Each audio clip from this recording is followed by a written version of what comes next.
Hi, I'm Tami Utley. Today we're going to be doing a fall succulent cake with buttercream frosting with a real easy swirl technique on it and gum paste succulents.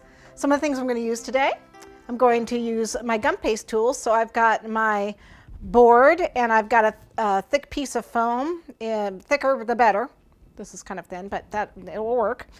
Any kind of flower former, or you can use foil if you need foil. Assorted brushes.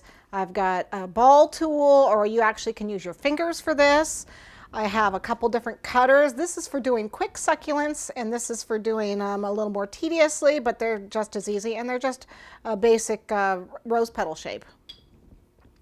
And I have a couple other cutters here. This is a Ostromeria cutter, just any kind of cutter that you've got at home you already own, that's got a round and a thinner, like a rose petal, only a long rose petal or whatever. It's just succulents come in every shape and size.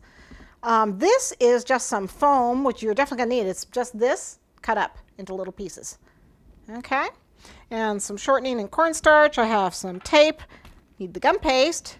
I have assorted colors here, so I've got some yellow, a little bit of tan. This is called caramel.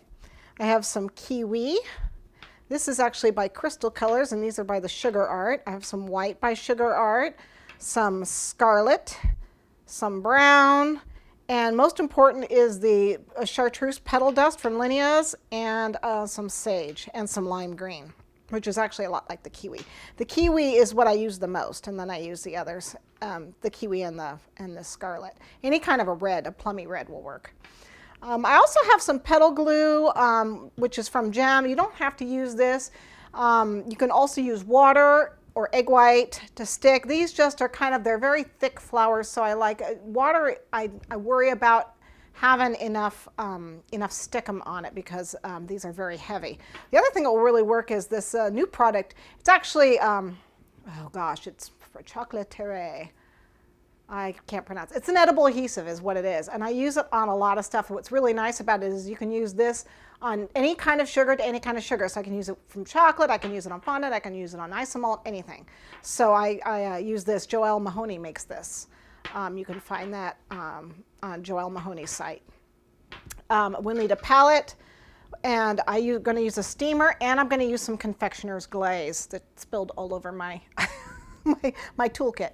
We also are going to want some paper covered wires. I only used two sizes. I used a 33 and a 24, and then I used one that was thicker, which is like an 18, one thick one. These flowers are not wired except for one. So I'm going to show you how to do a wired one and how to do unwired ones. It's really nice because that makes the succulents completely edible.